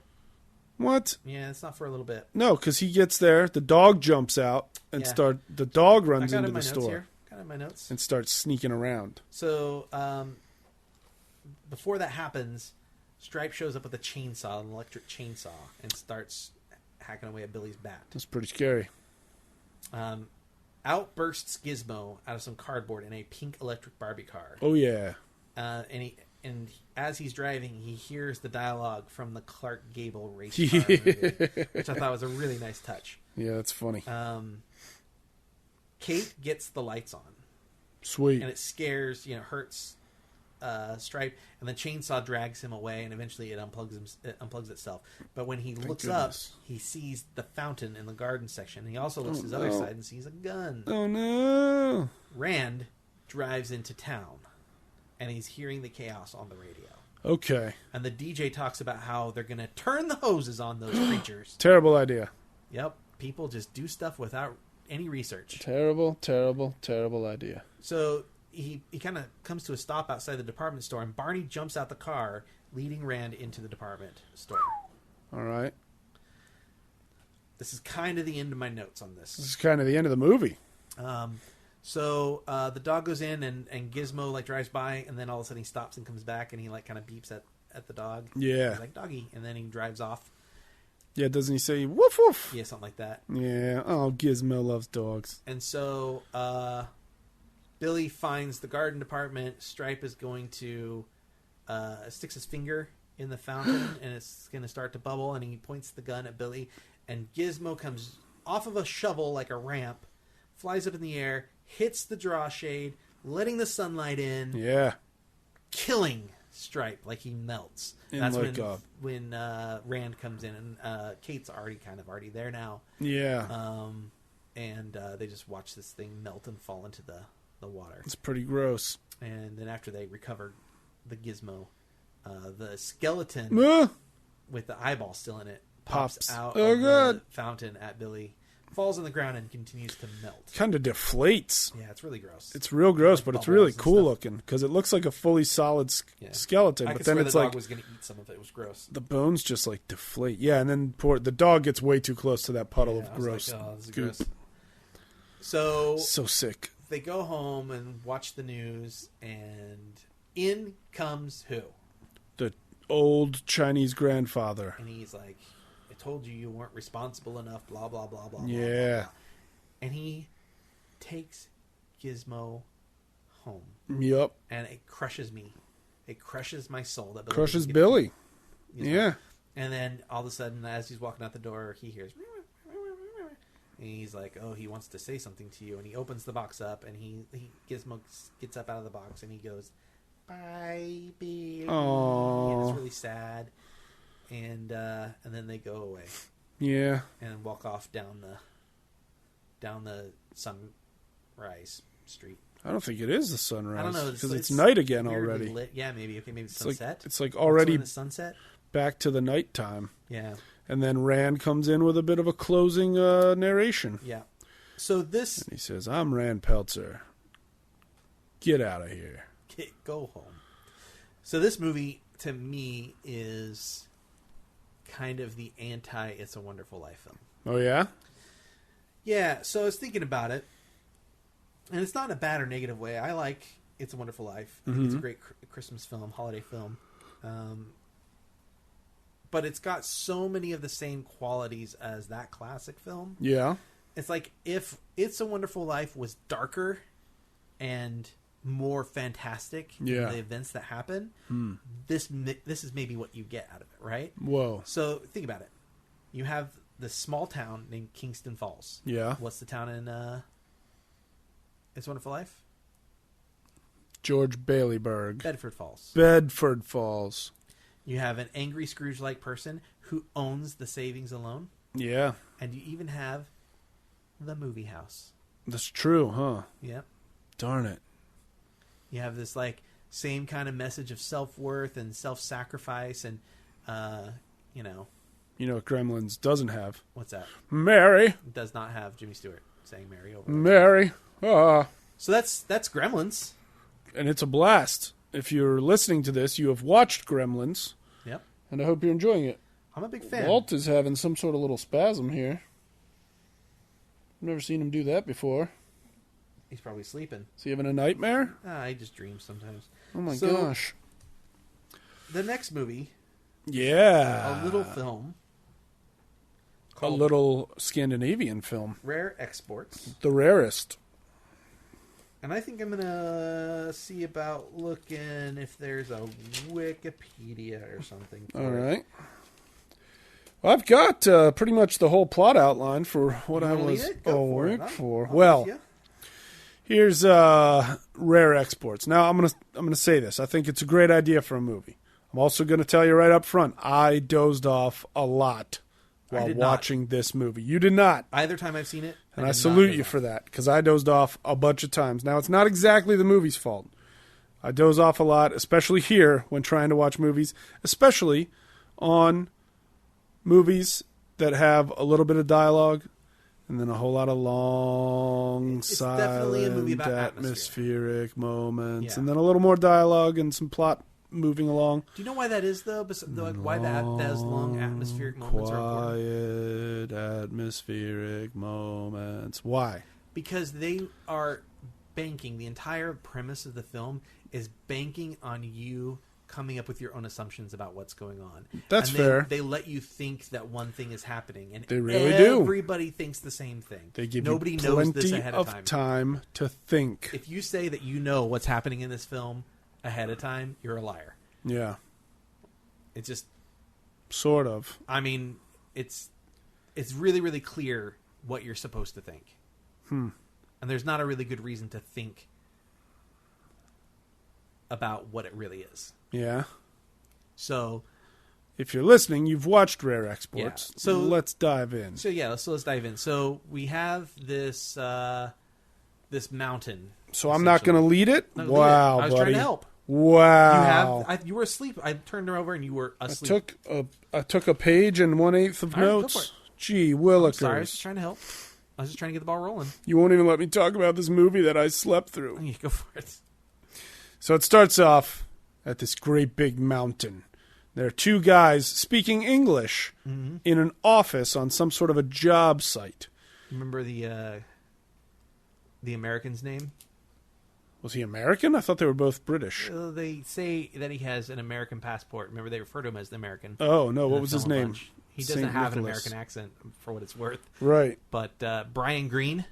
Brian Greene. Yeah. And they show his passport later, and his passport number is like the first whatever digits of pi. Oh, funny. Yeah. Pie. Like pumpkin pie. Just like. These guys are talking, and the one guy's saying, whoa, man, like we drilled into this mountain, and look what we found in this one core sample. And he dumps the sample out, and it's sawdust. It's pretty weird looking sawdust, but it's sawdust. Mm-hmm. And the boss man says, you know what this is? In times before electricity, if they wanted to keep something frozen, they would pack the ice in sawdust. And he says, however much of this great big mountain we're on is a great big, basically frozen storage facility. Keep drilling. And then it cuts to outside. The whole drill team is all kind of lined up, awaiting. And the boss gets up and he's like, yo, dudes, check it out. Well, they have new rules, too.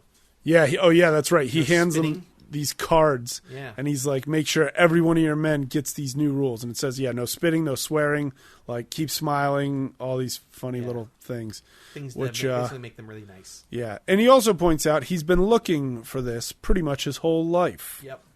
So he gets up and he does a big speech in front of the whole company of drill. It's kind of a nice speech, guys. actually. It's a pretty cool little speech. It's got the beautiful backdrop of the mountains behind him. It's absolutely beautiful. Yeah. And we see that there are two pesky local kids watching from afar. Two little Norwegians. Yeah, and basically his speech adds up to, gentlemen, we have a grave to rob. Ha, ha, ha, ha, ha. And the little kids run away, and they sneak out through a hole that they cut in the fence around the job site, and they go on home. Well, by the way, they filmed this in Norway. They speak Finnish. Filmed in Norway, but they speak Finnish. Which I'm assuming they speak in Norway as well. I don't know. I don't know for sure either. I mean, I feel like I'm willing to bet all of Scandinavia is all pretty similar. I bet Finnish to Swedish probably isn't a huge difference. Sure. I bet it's, I bet it's not a huge difference. I'm sure there's plenty of a difference, but you get it. Yep. The kids run on home. The next day, they wake up to discover that the all of the reindeer, right, living in this basically their community is all raising reindeer, right? What's the harvest? The harvest. It's the reindeer harvest. Okay, so they refer to it as like this one time a year where they corral the reindeer. They're going to corral the reindeer, keep them safe, most likely. I mean, I don't know how safe slaughtering is, but okay. All the reindeer have been pre-slaughtered. Pre-slaughtered. We indeed. see a pretty gnarly scene of just kind of a great big expanse, and the entire landscape is covered in slaughtered reindeer. Yeah. So do you remember the days, at the very beginning, before we see the two men in the thing? Oh, right, 24 days. And then it jumps to like... one day, right? One day, it's yeah. So basically Christmas Eve. Yeah. I lost my pen. So on Christmas Eve, they find all these slaughtered reindeer. Yeah. It's pretty gross.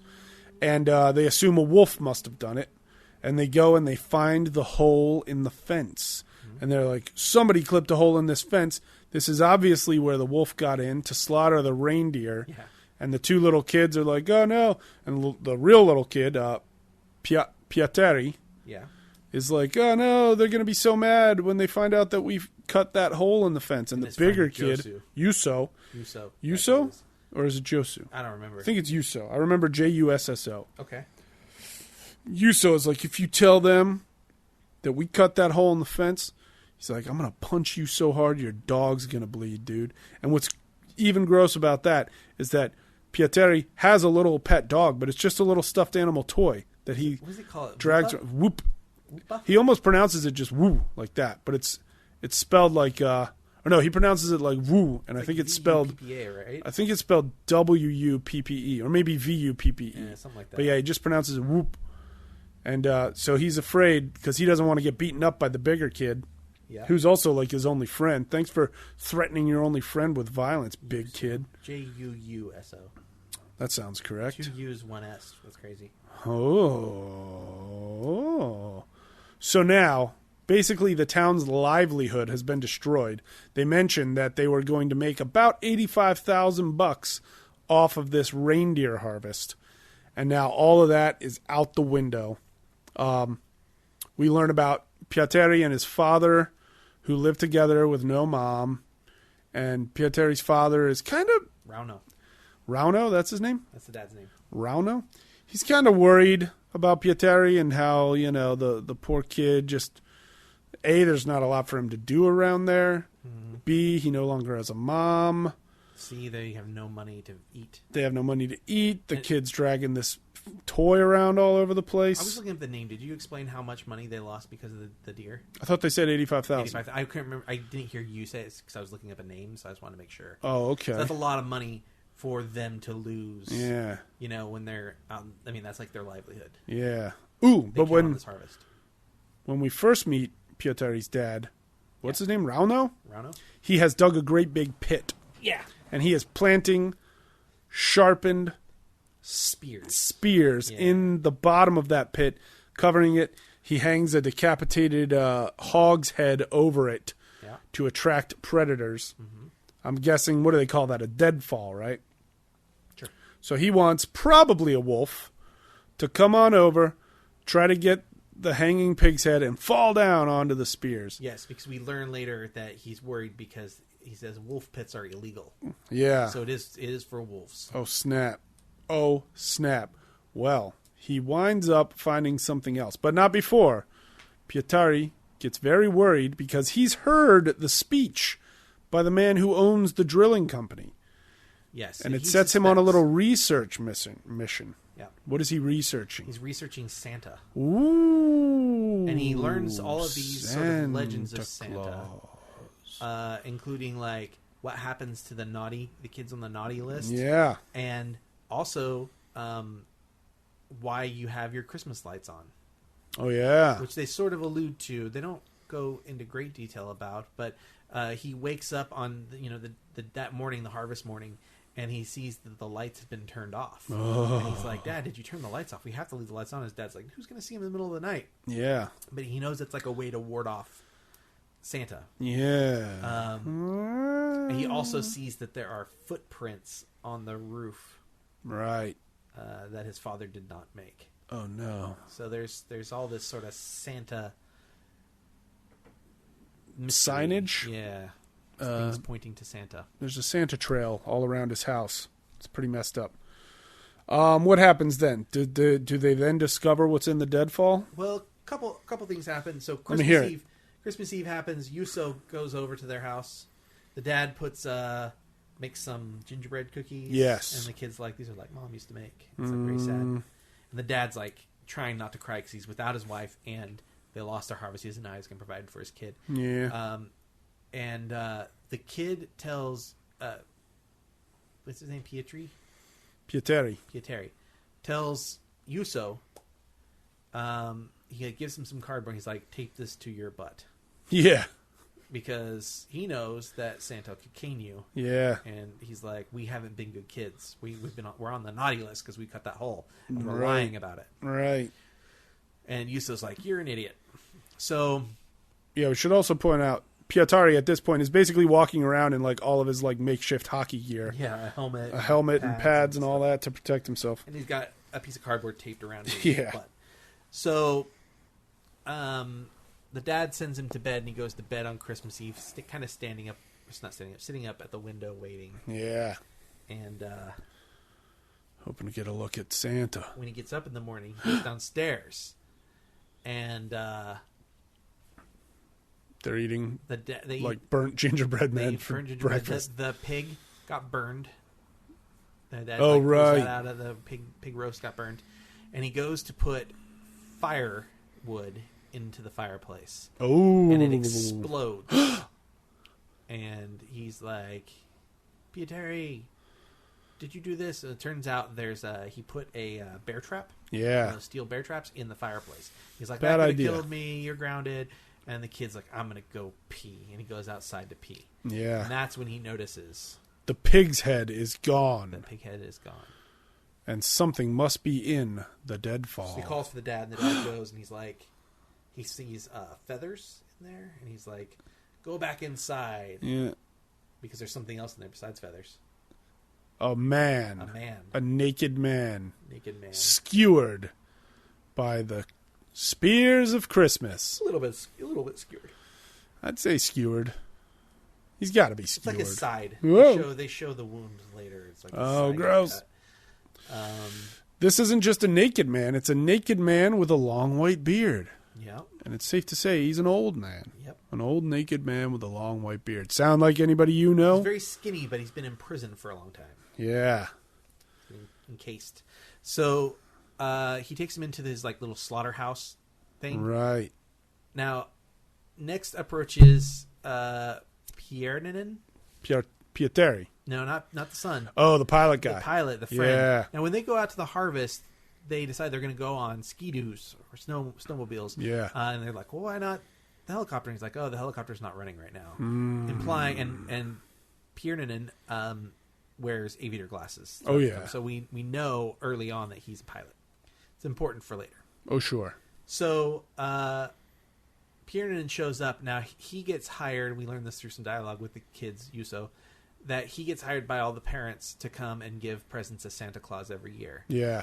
And so he shows up, and he's talking to Rauno, and Rauno's like, "You got to see this." And they go in and they see this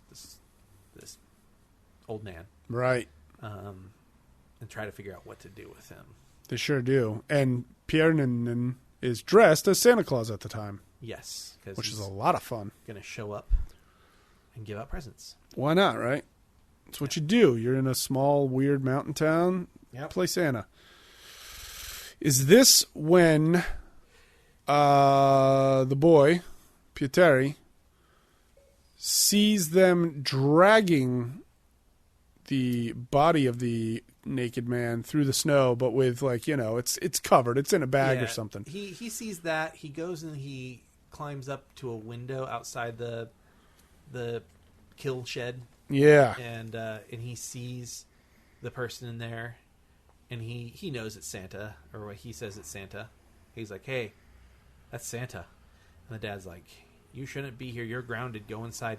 The kid runs away, right? Yeah, he does. But I think before he runs away, doesn't he start calling around to all the other kids? That's right. He does, to see it, make sure that... he goes to the pit. He goes and looks in the pit. Oh. And he finds something very disturbing in the pit. That's right. He finds a weird, what would you even call it? Child. Sort of, yeah, like it's sort of like a weird wooden dummy of a child. Yeah. Which we don't understand exactly at first. It's terrifying. So then he starts calling around to see if people are home. Yeah.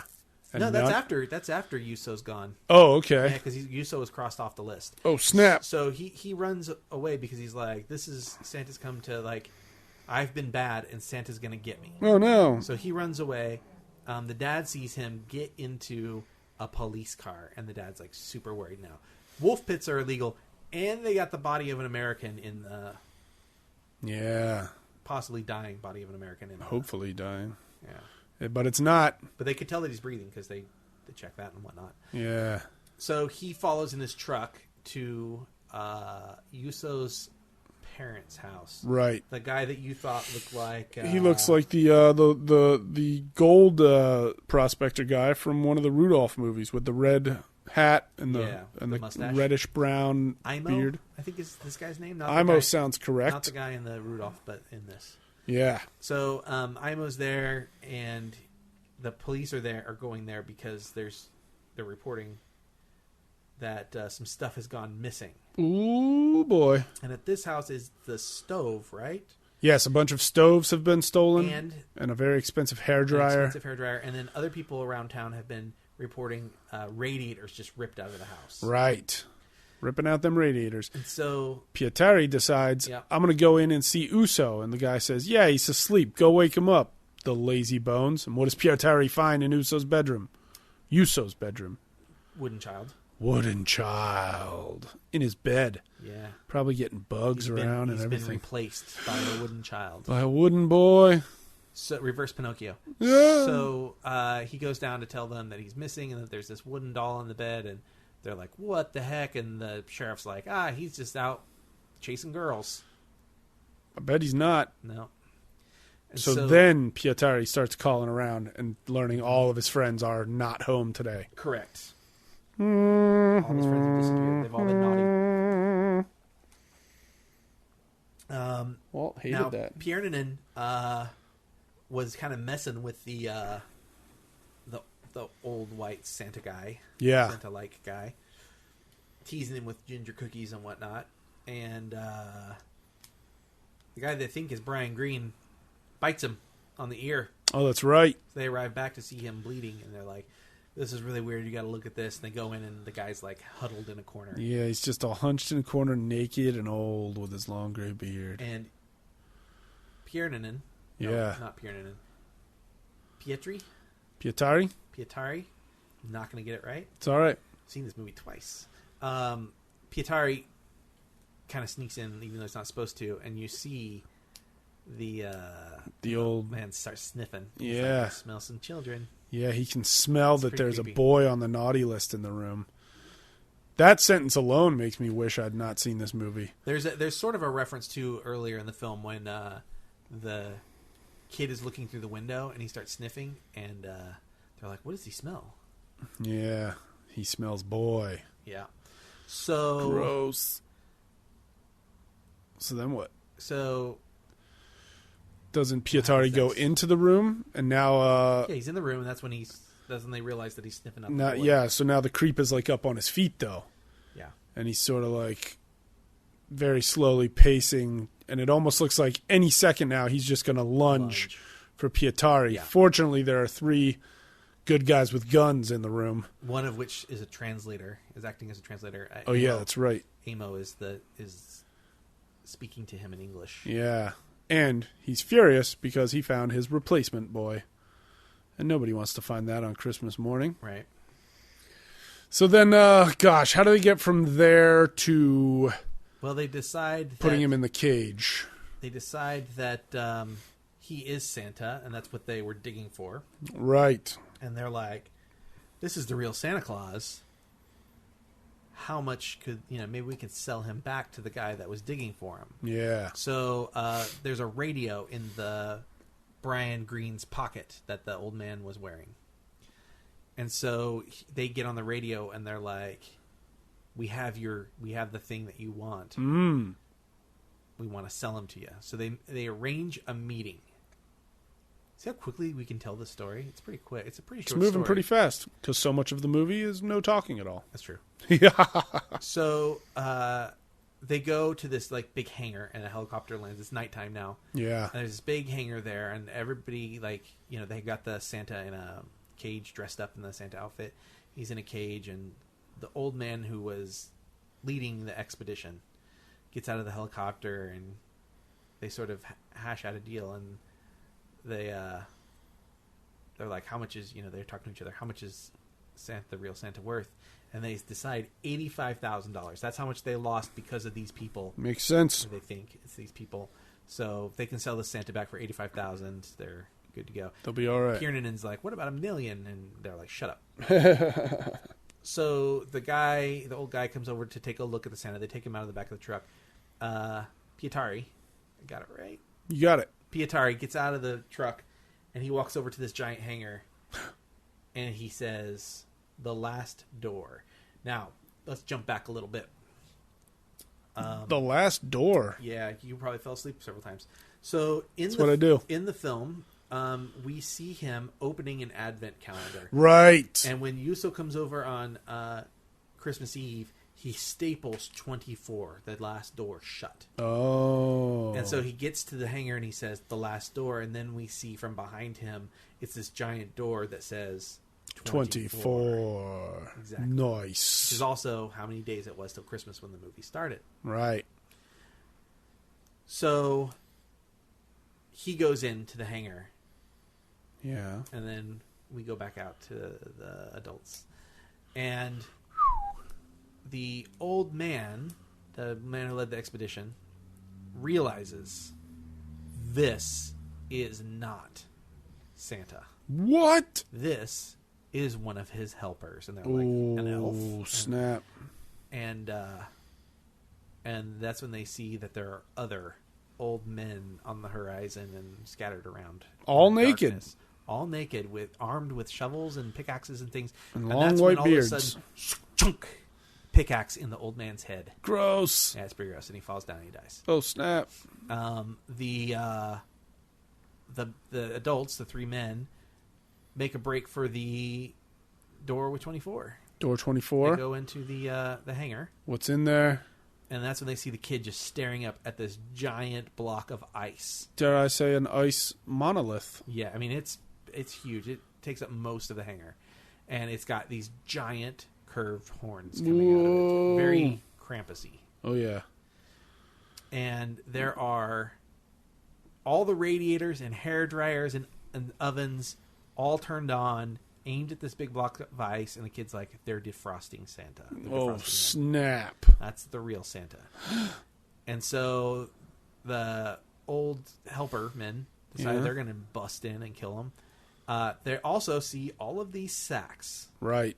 Now, we learned among the other things that were stolen, Bunch of potato a sacks. bunch of potato sacks from Yuso's father, Amo. Leaving the potatoes in the potato shed. Yes. Just the sacks. And we hear whimpering coming from the sacks, and that is when Amo realizes his son's there. He starts to take his son out, and Pietari's like, no.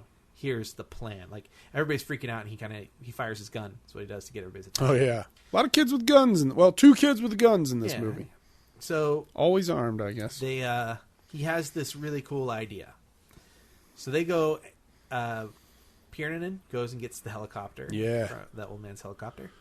And he flies in and hovers over the hangar. Right. And they get all of the kids still in their sacks into a big like cargo net. Terribly And they dangerous idea. Attach it to the helicopter. Yup.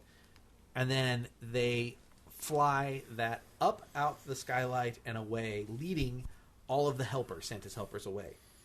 To where? Well, we'll come to that in a second. Okay. The other two adults, Amo and Rano, Yeah. start drilling holes in the ice and placing dynamite in the holes. Oh, snap. They're going to blow up Santa? They're going to try. Oh, See what man. So they, the helicopter flies away. The helpers follow. They stop every once in a while to make sure they're still coming. They are. They lead them to where the deer were supposed to be brought for the harvest. Where Yeah. the deer normally come themselves. Nice new electrified With corral. a new electrified fence. Yeah. That's true. They hover over it, and the helpers are coming, and that's when Pietari realizes the gate is closed. And Piernan's like, "Hey, there's nowhere for me to land. I can't do this. So we're going to come up with something else." And he's like, "I got this." The kid is like, "I got this." Yeah. And he holds out his arms, and he just falls back off the netting, Oh, snap. and he catches himself on some wires for the pen. Yeah. Gets him, he climbs down, opens the gate, Nice. throws the electricity. He's like, the guy, Piernan's like, "There's no coming back," and he's like, "I know." Whoa. The kid knows that he's not coming back. Scary. So here come all of these hundreds of Santa's little helpers. 60 something Yeah. Santas, I think. Can't remember exactly, but I'll do the math. so all these Santa helpers show up, and they're about to get in there with the kid and probably kill him. Yeah. And that's when we see that the two fathers have cut the horns off of this giant ice sculpture thing, loaded them up in the truck, and they're driving away, and they blow the hangar and blow Santa to bits. They Whoa. kill Santa Claus. And the helpers stop in their tracks inside the pen. They just don't know what to do anymore. Nice. So Pietari closes up the fence and waits. The helicopter takes the kids home, and the dads all show back up. I feel like they should have let the kids out of the sacks earlier, rather than just flown them home in the sacks. But he couldn't land there. That was the point. Yeah, I guess that's true. So, so they come back, and they're like, "Well, what do we do with all these helpers?"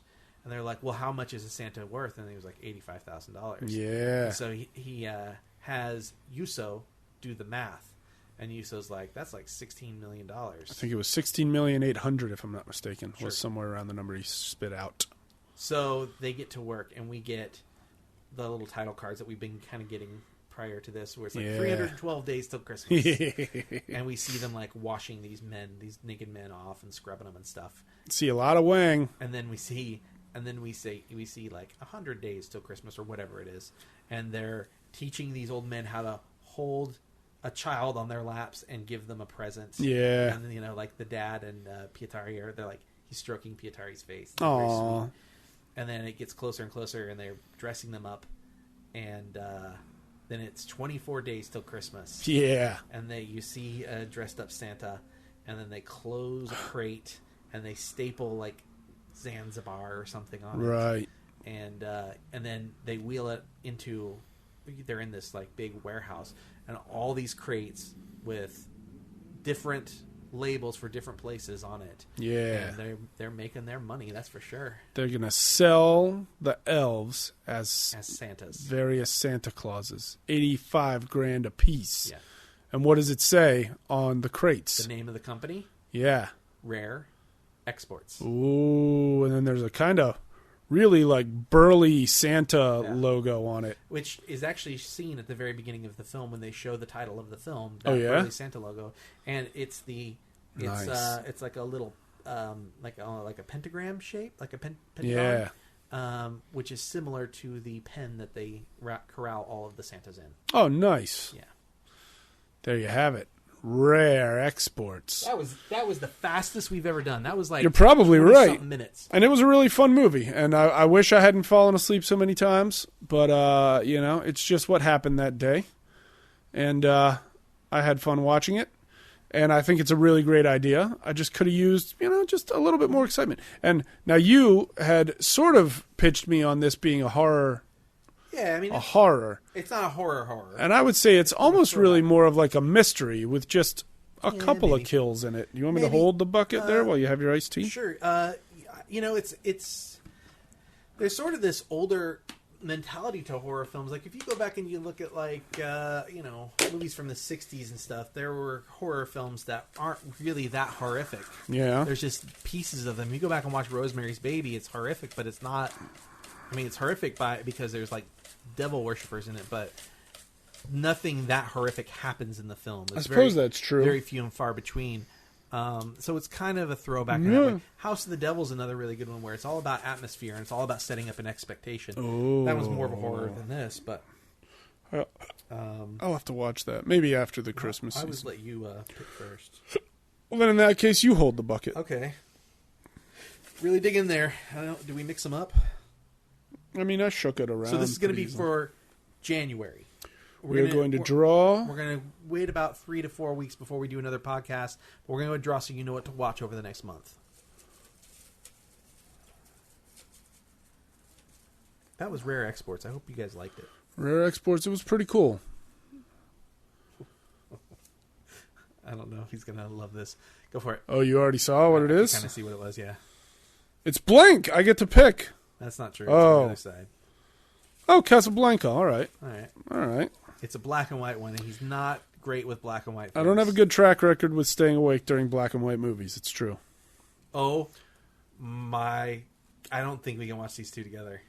What is it? This might be the first time where I think we might have to redraw. What is it? Well, let's see what Desi's reaction is. She's sitting at the other end of the couch. You have to let me know. It's a small film called Premutos. Yeah, it's considered to be one of the bloodiest horror films ever made. It's German. And I'm not sure that Casablanca, although German, it does take place during World War II, right? Blarf. Premutos? Yeah. The Fresh Maker? The bucket did tell us to do it. That's true. The whole point of this thing is we do it randomly. All right. That's going to be two completely different kinds of films.